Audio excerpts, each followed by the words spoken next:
Hello everyone, कैसे हो आप सब? मस्त। पढ़ाई अच्छी चल रही है कि नहीं? हाँ, तैयारी में कोई कमी तो नहीं है ना आपके? हम तो हैं ही आपके साथ आपकी तैयारी करवाने के लिए। मैं अलका सिंह प्रशिक्षण क्लासेस के ऑनलाइन प्लेटफॉर्म पे आप सबका एक बार फिर से स्वागत करती हूँ। जैसा कि हम आपके लिए सुपर 30 बैच ले आए हैं, जिसमें हम प्रीवियस ईयर के जो क्वेश्चंस होते हैं वो तो सॉल्व कराते हैं और एक्सप्लेनेशन भी आपको देते हैं। और ये बात मैं हर वीडियो में बताती हूँ। तो होता क्या है ना कि आप क्या करते हो, एक्सप्लेनेशन को स्किप करते हो। भाई वो मत किया करिए। होता क्या है ना कि उससे बहुत सारी ऐसी चीज़ें निकल के आती है, ठीक है, जो आपको हेल्प करता है किसमें, एग्जाम्स में अच्छे मार्क्स लाने के लिए। आपको पता है एक बात, एक छोटे बच्चे को अगर आप देखोगे ना तो वो बहुत सारे क्वेश्चंस अपने माँ बाप से, अपने पेरेंट्स से पूछता है। पता है वो ऐसा क्यों करता है? क्योंकि वो इस पूरी दुनिया में किसी को नहीं जानता सिवाय अपने मम्मा और पापा के। तो उसको सब कुछ जानना होता है। वो कैसे जानेगा? जब वो सवाल करता है। किससे? अपने पेरेंट्स से। लेकिन आपको ये सवाल खुद से करना है। जब आप खुद से सवाल करना सीख जाओगे ना तो आपकी आधी से ज़्यादा प्रॉब्लम्स खुद ही डिजॉल्व हो जाएगी। कैसे? ये हो रहा है तो क्यों हो रहा है, ये हो रहा है तो कैसे हो रहा है, ये हमें कौन बताएगा? तो वो हम खुद को बताएंगे। आज देखिए, आज का जो टाइम है ना, सोशल मीडिया या फिर इतनी इतनी टेक्निक्स आ गई हैं कि आपको हर आंसर मिल सकता है आपके फ़ोन में। सिर्फ आपको सवाल करना है। इसीलिए मैं हमेशा कहती हूँ कि सवाल करना सीखो, खुद से करना सीखो, लोगों से करना सीखो। जब आप सवाल करना सीख जाओगे ना, मीन्स कि आपको चीज़ें दिख रही हैं, और साइंस देखने की चीज़ है। जब आप ऑब्जर्व करते हो तो आपके दिमाग में हजार चीज़ें आती हैं। अच्छा, ये हुआ तो कैसे हुआ, ये हो रहा है तो कैसे हो रहा है। तो फिर फोकस किया करिए।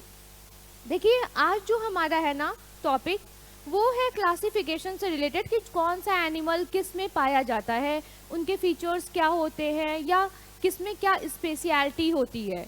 तो जो हमारा पूरा का पूरा जूलॉजी और बॉटनी है ना, वो बहुत ही ब्रॉड है और उसको अलग अलग फीचर्स के हिसाब से कैटेगराइज किया गया है। ओके, तो आज हम देखते हैं कि हमें कौन सी चीज़ें मिलती हैं, क्या उसमें अलग मिलता है, या कैसे क्वेश्चंस क्लासिफिकेशन से पूछे जाते हैं।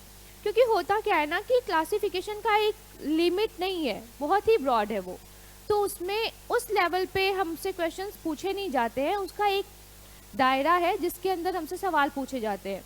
तो वो किस संघ से या किस फाइलम से चीज़ें पूछी जा रही हैं, कैसी पूछी जा रही हैं, कौन से एनिमल्स के बारे में पढ़ना है, रेप्टाइल पढ़ना है, मैमल्स पढ़ना है, क्या पढ़ना है, वो सब कुछ जब आप पैटर्न देखोगे ना क्वेश्चन का, तो वो चीज़ें आपको बिल्कुल क्लियर हो जाएंगी। ओके, और ये सारे जो क्वेश्चंस है ना वो एग्जाम में पूछे जा चुके हैं, ठीक है।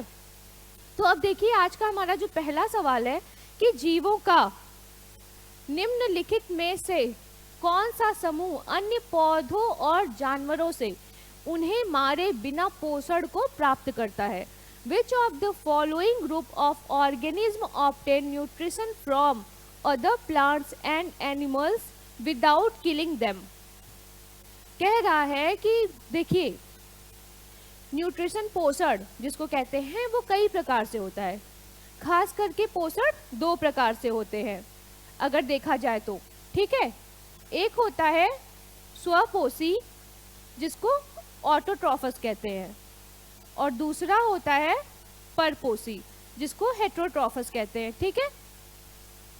जो ऑटोट्रॉफस होते हैं मीन्स कि परपोषी, जो ऑटोट्रॉफस होते हैं उनकी स्पेशलिटी क्या होती है? वो क्या करते हैं? वो अपना भोजन खुद बनाते हैं। जैसे कि प्लांट्स हो गए, तो किसके प्रेजेंस में, सनलाइट और वाटर के प्रेजेंस में क्या करते हैं? वो अपना भोजन खुद ही बनाते हैं। ओके, अब अगर बात की जाए तो ये हो गया स्वपोषी और परपोषी की क्रिया, ठीक है। अब देखा जाए तो दूसरी तरफ क्या आता है? तो दूसरी तरफ आता है आपका परपोषी, मीन्स कि भोजन के लिए जो दूसरों पर डिपेंड होते हैं, ठीक है। दूसरों पर डिपेंड होने वाले को क्या कहते हैं? परपोषी। अच्छा देखिए, जो प्लांट्स होते हैं ना, वो जब भोजन बनाते हैं, ठीक, तो उनका जो भोजन होता है, स्टोर होता है, वो स्टार्च के रूप में, मंड के रूप में उनके बॉडी में रहता है। अब उसको खाने वाले जो एनिमल्स होते हैं वो क्या हुए, परपोसी हुए ना, क्योंकि वो किसको खा रहे हैं, तो वो खा रहे हैं आपको ऑटोट्रॉफस को। इसका मतलब कि जिसकी डिपेंडेंसी भोजन के लिए किसके ऊपर हो, अदर प्लांट्स के ऊपर, अदर एनिमल्स के ऊपर, तो उनको कहते हैं आपका परपोसी।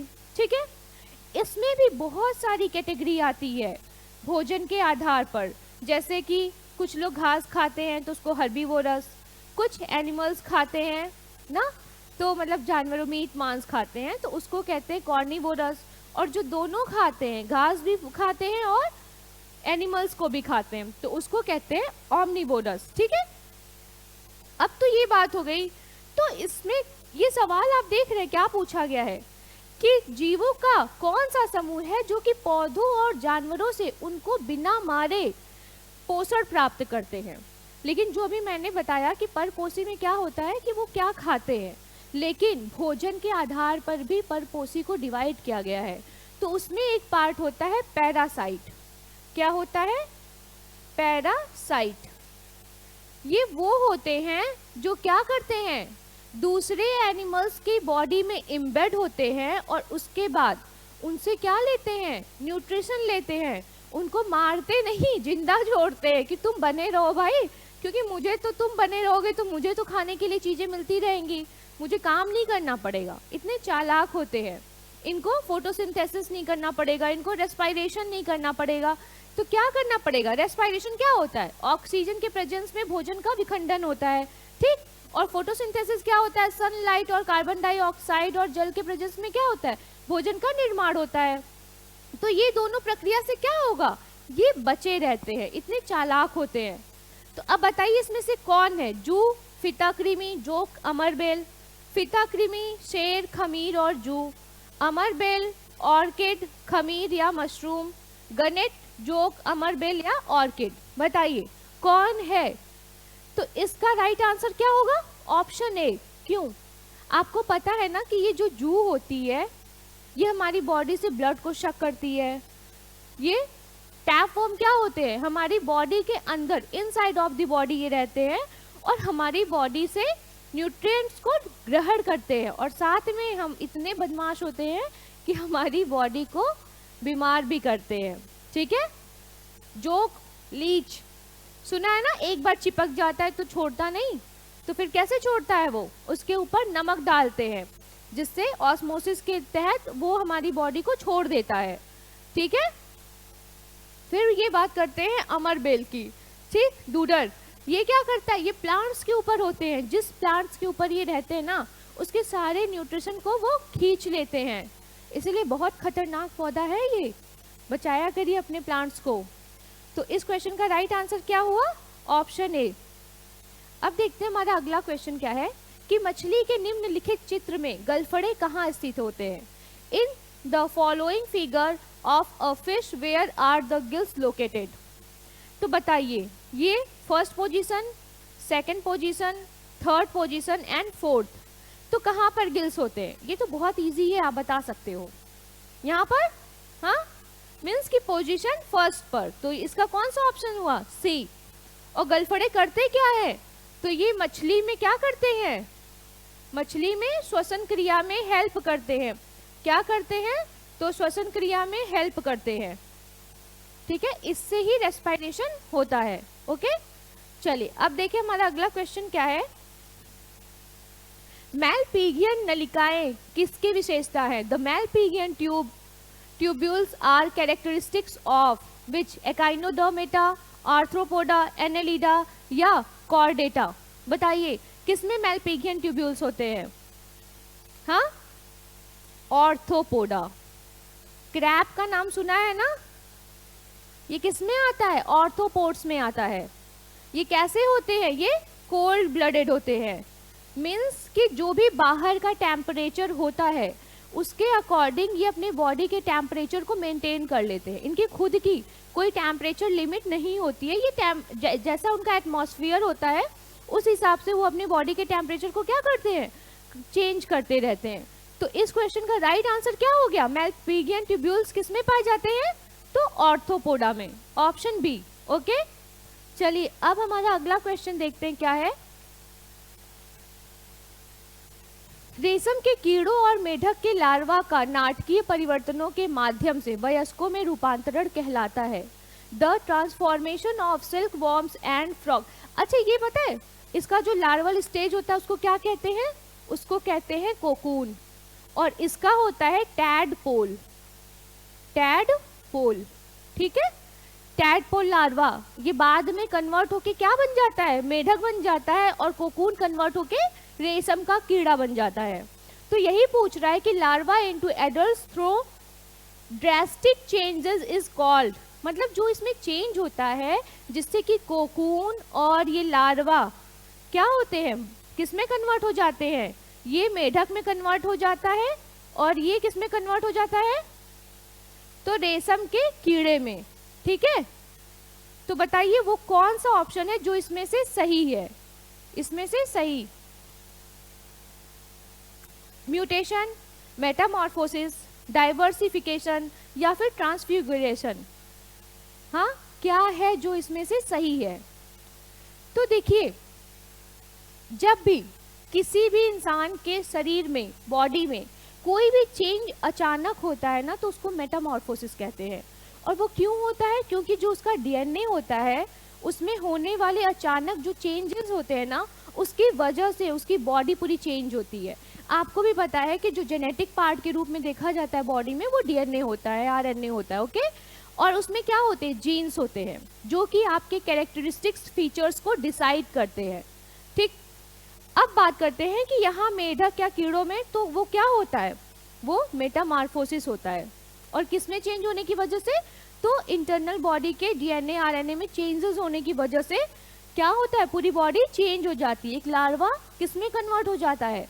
पूरे के पूरे एक एनिमल में, ठीक है। तो देखते हैं हमारा अगला क्वेश्चन क्या है। निम्नलिखित में से कौन से शैवाल प्रोटीन से भरपूर होते हैं और अंतरिक्ष यात्रियों द्वारा खाद्य पूरक के रूप में उपयोग किया जाता है? Which of the following algae are rich in protein and are used as food supplements by space travelers? तो बताइए, स्पिरुलिना, स्पाइरोगाइरा, क्लोरेला या फिर फ्यूनेरिया, बताइए इसमें से कौन सा ऑप्शन है जो कि जो ट्रैवलर्स होते हैं ना, जैसे भी सुनीता विलियम्स गई थी स्पेस में, तो उनको भोजन के लिए क्या चाहिए होता था? वो क्या रखती थी जो कि किसमें? प्रोटीन और कार्बोहाइड्रेट्स दोनों उसमें बहुत ज्यादा मात्रा में होता है। तो बताइए वो क्या है? स्पिरुलिना और क्लोरेला। क्लोरेला को ग्रीन एल्गी भी बोलते हैं, ग्रीन एल्गी, ठीक है, इसको कहते हैं। इसका मतलब कि ए और सी दोनों ही हैं जो कि फूड के रूप में यूज होते हैं। कहाँ पर? स्पेस में। तो इस क्वेश्चन का राइट आंसर क्या है? ऑप्शन सी, ठीक। चलिए अब देखें हमारा अगला क्वेश्चन क्या है। अकशेरुकी में शामिल नहीं है, इनवर्टिब्रेट्स डू नॉट इंक्लूड। अब कह रहा है कि इसमें से कौन है भाई जो कि इनवर्टिब्रेट में शामिल नहीं है, मीन्स कि वो इनवर्टिब्रेट नहीं है, क्या है? वर्टिब्रेट है। आपको पता है एनिमल जो है दो कैटेगरी में डिवाइड होते हैं। आई थिंक मैं आज बहुत अच्छे से नहीं लिख रही हूँ ना एनिमल। तो देखिए, पहले होते हैं इनवर्टिब्रेट, इनवर्टिब्रेट, ठीक, और दूसरे होते हैं वर्टिब्रेट, ठीक है, दिया है ना, इनवर्टिब्रेट और वर्टिब्रेट। तो जो इनवर्टिब्रेट होते हैं इसमें क्या होता है? स्पाइनल कॉर्ड नहीं होता, स्पाइनल कॉर्ड नहीं होता है, नहीं होता है, ठीक है। और जो वर्टिब्रेट होते हैं इसमें स्पाइनल कॉर्ड आपका होता है, ठीक, क्या होता है? होता है। तो यहाँ पे क्वेश्चन यही पूछ रहा है कि अकशेरुकियों में शामिल नहीं है, मीन्स वो इनवर्टिब्रेट नहीं है, क्या है? वर्टिब्रेट है। तो देखिए, मोलस्क, आर्चिड, रेप्टाइल या इंसेक्ट, बताइए कौन सा इसमें ऑप्शन सही होगा? तो इसमें ऑप्शन सी, रेप्टाइल। छिपकली को देखा है ना, छिपकली को, उसके पास स्पाइनल कॉर्ड होते हैं भाई, तभी तो वो वॉल पे अच्छे से चिपक के चलती है, ठीक है। तो जो रेप्टाइल्स होते हैं ना उनके पास वो वर्टिब्रेट होते हैं, वो इनवर्टिब्रेट नहीं है, वो क्या है? वर्टिब्रेट हैं। और एक बात, ये जो रेप्टाइल होते हैं ना, इनके जो बच्चे होते हैं, उनका जो मेल और फीमेल होता है, वो किस पे डिपेंड करता है? वो टेम्परेचर पे डिपेंड करता है। अगर बाहर का टेम्परेचर गर्म है तो क्या होगा, और ठंडा है तो क्या होगा? ये टोटली डिपेंड करता है टेम्परेचर पर, ना कि जीन्स पर या आनुवांशिक पदार्थ डीएनए पर। ओके, क्रोमोसोम पर भी ये डिपेंड नहीं करता। ये पूछा गया क्वेश्चन है कि किस प्राणी में या किस संघ में जो उनका सेक्स होता है वो किस पे डिपेंड करता है? टेम्परेचर पे। तो आप क्या करोगे? रेप्टाइल। ओके, चलिए इस क्वेश्चन का राइट आंसर आपको सी पता चला। अब देखते हैं हमारा अगला क्वेश्चन क्या है। निम्नलिखित में से कौन सा जानवर मोलस्का का उदाहरण नहीं है? किसका? मोलस्का का। Which of the following animals is not an example of mollusca? Union, octopus, snail या फिर स्कॉलोपेंड्रा? बताइए कौन मोलस्का नहीं है? हाँ,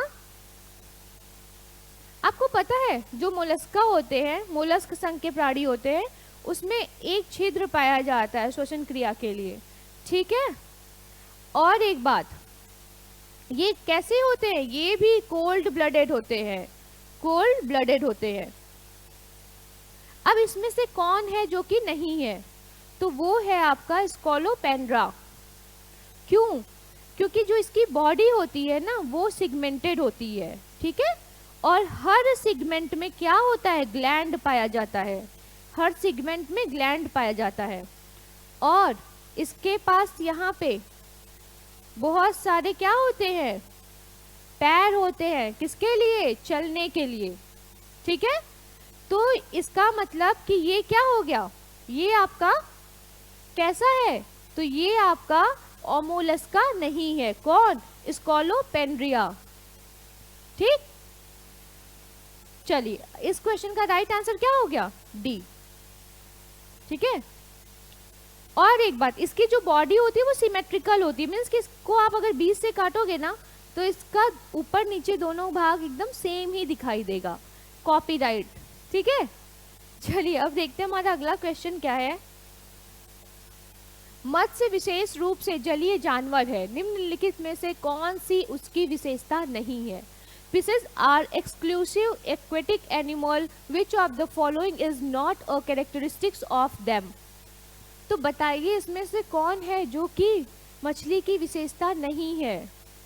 पहला, वे अपने गलफड़ों का उपयोग करके पानी में घुली हुई ऑक्सीजन को प्राप्त करते हैं। वे गर्म खून वाले होते हैं। उनकी त्वचा सल्कों से ढकी होती है या उनके हृदय में केवल 2 चैम्बर होते हैं।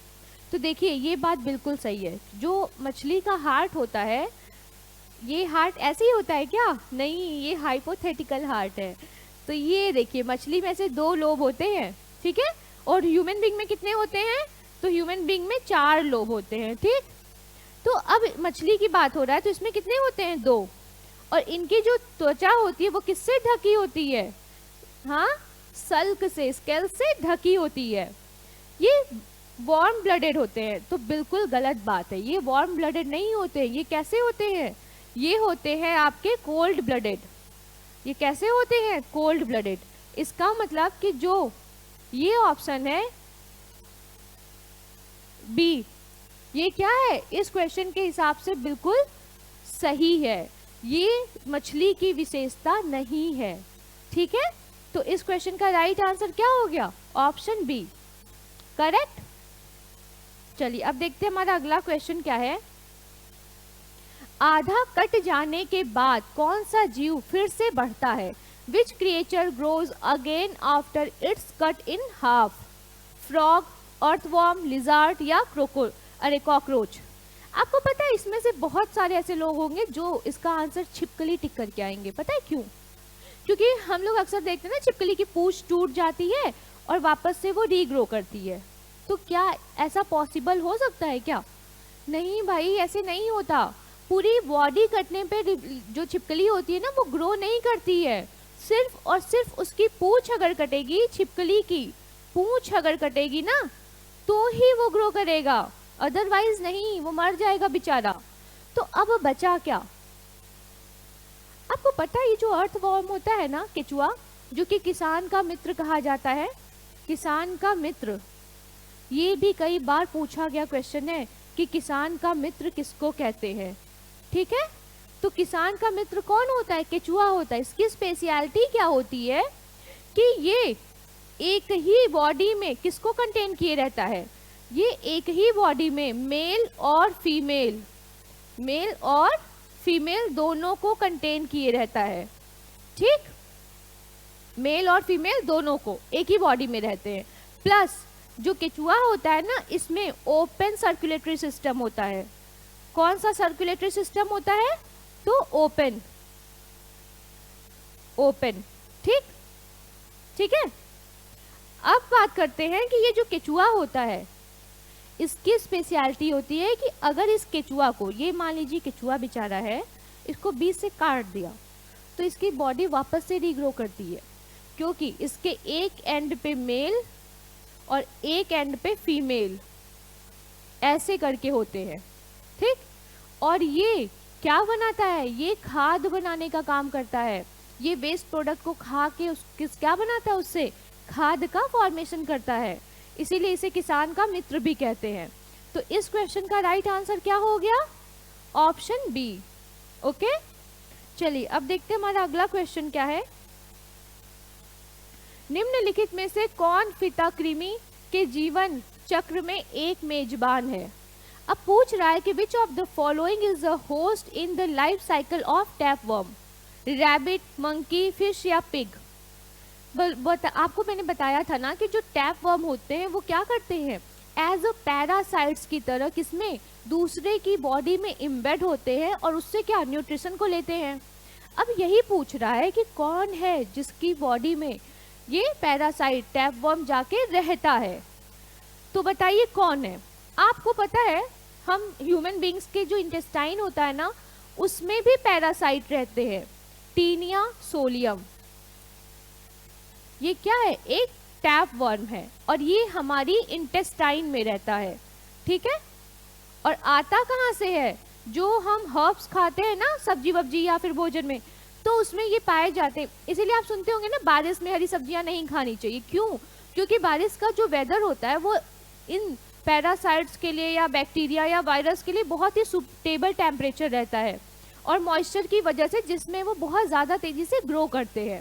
ठीक है, और यही कारण है कि ये जो टैपवर्म होते हैं या टीनिया सोलियम, ये उस पे रहते हैं, और जब कभी भी हमारी बॉडी में पहुंचते हैं ना, तो हमारे इंटेस्टाइन में से होते हुए, इंटेस्टाइन में तो रहते हैं, वहाँ से अपना भोजन लेते हैं, लेकिन वहाँ से होते हुए कभी कभी ये हमारे ब्रेन में और लीवर में चले जाते हैं, जिससे कि क्या होता है? लीवर डैमेज होता है और हमारा ब्रेन डैमेज होता है, और नर्वस सिस्टम को भी ये डैमेज करते हैं। ठीक है, तो ये बहुत ही खतरनाक होते हैं। यही टीनिया सोलियम पिग में भी पाया जाता है। किसमें? पिग में। इसका मतलब हम होस्ट कौन है? पिग है, सुअर। ठीक है, अब ये सुअर में कहाँ से पहुंचता है? तो ये जो एक्सक्रीशन होता है ना, ह्यूमन बॉडी से जो एक्सक्रीट होता है वेस्ट प्रोडक्ट, उससे ये पहुंचता है पिग में। ठीक है भाई, अगर आपकी किस्मत अच्छी है तो आपकी बॉडी से वो वेस्ट प्रोडक्ट के रूप में बाहर निकल जाएगा। कौन? Taenia solium. और अगर आपकी किस्मत खराब है तो फिर ये कहाँ पहुंच जाएगा? ब्रेन में, लीवर में, या फिर आपके नर्वस सिस्टम को ये डैमेज करेगा। तो वो तो भाई आपके ऊपर डिपेंड करता है कैसी किस्मत लेके पैदा हुए हैं आप। तो ठीक है, देखते हैं हमारा अगला क्वेश्चन क्या है। निम्नलिखित में से कौन अंतः परजीवी का एक उदाहरण है? अब पूछ रहा है which of the following is an example of endoparasite? Endoparasite कौन है? बॉडी लाइज, टिक, हेड लाइज या फिर टैपवर्म? बताइए कौन है? आपको भी पता है ये जू, किलनी और सिर का जू, ये किस में पाया जाता है? एक्सटर्नल बॉडी ऑर्गन में। लेकिन ये जो टैपवर्म है वो इंटरनली पाया जाता है। तो इस क्वेश्चन का राइट आंसर क्या होगा? ये ऑप्शन डी। ठीक है, ये करेक्ट होगा। चलिए अब हमारा देखते हैं अगला क्वेश्चन क्या है। अंगोरा, अल्पाइन और नूबियन के उदाहरण है। यहाँ पर क्या दिया हुआ है? ये एक ब्रीड है, अंगोरा, अल्पाइन और नूबियन। जैसे होता है ना जर्मन सैफर्ड, और कौन कौन से सैफर्ड होते हैं मुझे नाम नहीं पता बहुत। तो ये की ब्रीड है, तो ये कुत्ते की ब्रीड है, ठीक है। तो अब यहाँ पे अगर बात किया जाए कि ये जो ब्रीड है वो किसकी है, कैट ब्रीड है या फिर बफेलो ब्रीड है, काउ ब्रीड है या गोट ब्रीड है, बताइए। अंगोरा, अल्पाइन और नूबियन, ये पूछा गया क्वेश्चन है, किसकी ब्रीड है? तो ये है बकरी की ब्रीड। बकरी में भी ब्रीड आने लगी है, हर किसी की ब्रीड होती है, वैरायटी होती है। हम मानव की तरह से, मनुष्यों की तरह नहीं कि भांति भांति के लोग हैं, कहावत सुनी ना, भांति भांति के लोग, तो इसमें भी भांति भांति की बकरी होती है और भांति भांति के गाय, ठीक। चलिए अब देखते हैं अगला क्वेश्चन क्या है। निम्नलिखित में से कौन सा जानवर अल्ट्रासाउंड उत्पन्न कर सकता है? Which of the following animals can produce ultrasound? तो बताइए, पतंग, पोर्पोइज, शार्क या फिर हाथी, कौन है? तो ये है पोर्पोइज। ये क्या करता है? ये जो है अल्ट्रासाउंड रेज को प्रोड्यूस करता है, ठीक। तो क्या करता है ये जो पोर्पोइज है ये अल्ट्रासाउंड रेज को, और जिसका 20 किलो हर्ट्ज से ज्यादा की रेज होती है, ठीक है। साउंड को किलो हर्ट्ज में मेजर करते हैं, तो ये कितनी होनी चाहिए? 20 किलो हर्ट्ज से ज्यादा। अगर उससे कम होती है, 20 किलो हर्ट्ज से कम होती है, तो फिर वो अल्ट्रासाउंड रेज नहीं होती है, ओके। तो इसका मतलब कि जो पोर्पोइज होता है वो क्या करता है? अल्ट्रासाउंड रेज को प्रोड्यूस करता है। उसकी कैपेसिटी कितनी होती है? 20 किलो हर्ट्ज, ठीक। चलिए अब देखते हैं हमारा अगला क्वेश्चन क्या है। निम्नलिखित में से कौन सी मत्स्य की विशेषता नहीं है?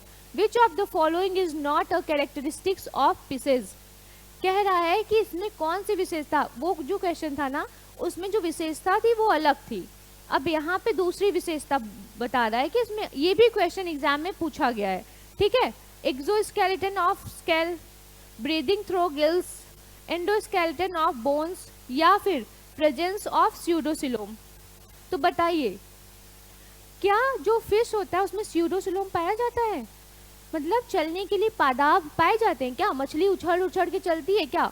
या आप वो पानी से आप उसको निकाल दोगे तो वो चलते चलते आपके पास आ जाएगी, देखो देखो मैं कितनी अच्छी लग रही हूँ, आज मुझे हाँ घूमने का मौका मिला, मैं घूमने निकली हूँ पानी से बाहर, ऐसे नहीं बोलती ना वो, कि बोलती है किसी के घर में मछली, वो क्या करती है? वो जंप कर करके कूद के चलती है अगर पानी से बाहर रहती है। और वैसे भी मछली देखिए पानी के बाहर ज़्यादा देर तक तो सरवाइव नहीं कर पाती है, ठीक है।